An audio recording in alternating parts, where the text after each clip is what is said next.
Seattle, where $32 million in annual local car tab money is on the line, the first strategy is to sue. Mayor Jenny Durkan and City Attorney Pete Holmes today announced they'll file a joint lawsuit with King County next week. They want a judge to block Initiative 976 from taking effect. We respect the right of voters in other communities to decide what is best for their communities. But the state should not override the will of Seattle voters and tell us how to invest our tax dollars in our priorities. I'm going in. Sir? Initiative sponsor Tim Eyman tried and failed to get into the mayor's news conference. It is an effort to retaliate against the voters because the voters didn't make the decision that they said that they should have.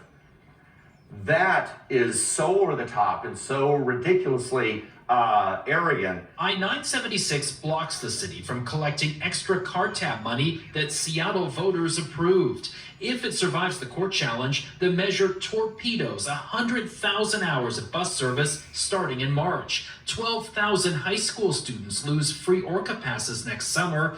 1,500 low-income residents lose access to transit. This is where we are having to look at changing the tax system without Mr. Eyman bringing forward anything that could look like a solution. And that is what makes me angry about this.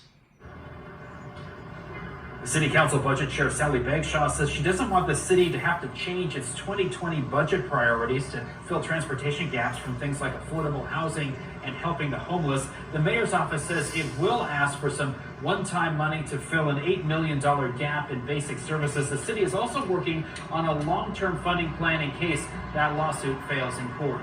Live in Seattle, Graham Johnson, Cairo 7 News. As Graham briefly showed you, Tim Eyman planned to be inside Mayor Durkan's news conference, but instead he was stopped by the mayor's chief of staff. He tried to get in anyway, but he was blocked at the door. Then he was confronted by advocates for the disabled who say they depend on safe streets and transit paid for by car tab taxes. But this is going to the harm that this does. It is harm. It is literal harm for me and other folks who are transit dependent. Mm-hmm. It's disabled folks, it's low-income folks, it's folks of color. It's our immigrant communities. We're the folks who are suffering with this, and I want the answer for that. But you're not going to have to worry about it. You have a mayor who's suing the voters because she didn't like the outcome of the election. Dare you look her in the face and say that to her? Well, Eyman says $30 car tabs was up to the voters, and that's the choice the voters made. Now stay with Cairo